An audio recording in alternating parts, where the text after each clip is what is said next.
Assalamualaikum warahmatullahi wabarakatuh. Nama saya Muhammad Afif dari kelas Manajemen A2 Pagi Universitas Medan Area.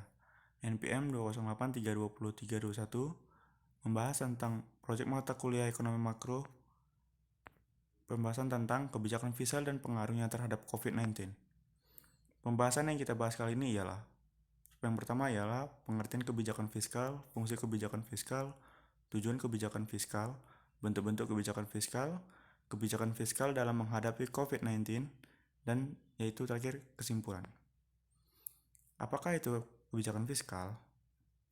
Kebijakan fiskal adalah kebijakan yang dibuat pemerintah untuk mengarahkan ekonomi suatu negara melalui pengeluaran dan pendapatan berupa pajak pemerintah. Kebijakan fiskal berbeda dengan kebijakan moneter yang bertujuan menstabilkan perekonomian dengan cara mengontrol tingkat bunga dan jumlah uang yang beredar. Instrumen utama kebijakan fiskal adalah pengeluaran dan pajak.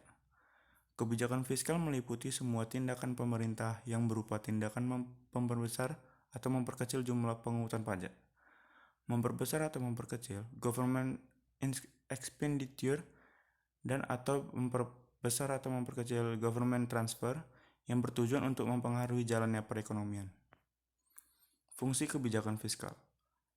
Apa saja itu fungsi kebijakan fiskal? Yaitu yang pertama, fungsi alokasi, yaitu mengalokasikan faktor-faktor produksi yang tersedia dalam masyarakat sedemikian rupa sehingga kebutuhan masyarakat dapat dinikmati oleh seluruh masyarakat.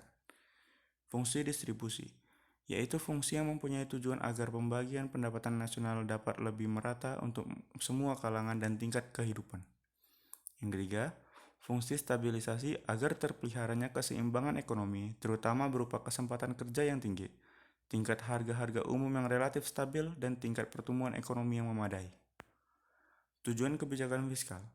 Yang pertama ialah menyediakan lapangan pekerjaan yang luas, mempercepat laju investasi di negara, menciptakan keadilan nasional, pendapatan bisa-bisa mengalami pemerataan dan pendistribusian, mencapai kestabilan ekonomi secara nasional, dan terakhir ialah memacu laju pertumbuhan ekonomi nasional. Bentuk-bentuk kebijakan fiskal. Kebijakan yang menyangkut pembelian pemerintah atas barang dan jasa. Kebijakan yang menyangkut perpajakan, dan kebijakan yang menyangkut pembayaran transfer. Pembahasan bentuk-bentuk kebijakan fiskal. Kebijakan yang pertama ialah kebijakan yang menyangkut pembelian pemerintah atas barang dan jasa. Pembelian atas barang dan jasa pemerintah ini mencakup pemerintah daerah dan pusat.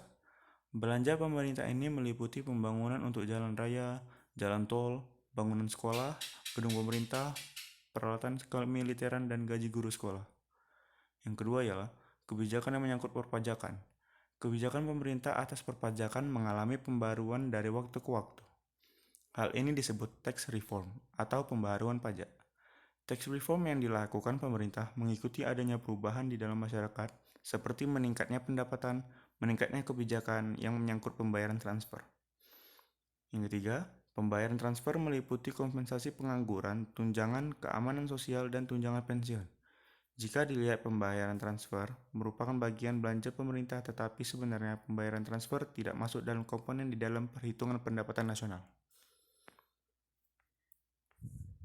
Cara mengatasi kebijakan fiskal dalam masa pandemi yaitu ada 3. Yang pertama ialah pengalaman stabilitas finansial Indonesia pada masa krisis ekonomi global. Strategi kebijakan fiskal untuk mengantisipasi dampak pandemi COVID-19. Yang kedua, keberlanjutan kebijakan pembaruan sistem perpajakan nasional.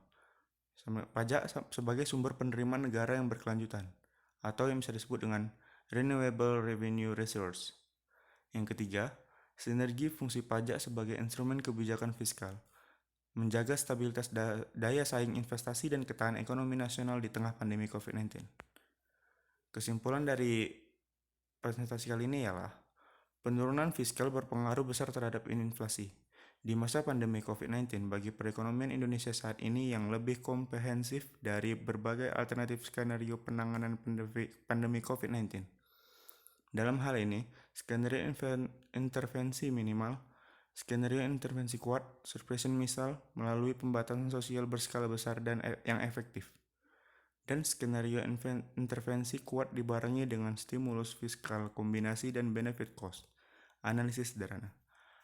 Hasil analisis menyimpulkan bahwa betul intervensi kuat untuk meminimalisasi penyebaran virus COVID-19 dapat menurunkan pertumbuhan ekonomi lebih parah dibandingkan skenario minimal intervention.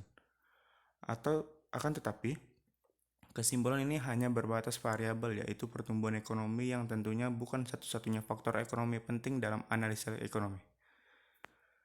Baiklah, terima kasih atas perhatiannya. Tetap patuhi protokol kesehatan yang sudah ditetapkan oleh pemerintah, yaitu dengan jauhi keramaian, tetap menggunakan masker, selalu cuci tangan setelah dari luar, stay healthy and safe. Terima kasih atas perhatiannya. Saya Muhammad Afif. Wassalamualaikum warahmatullahi wabarakatuh.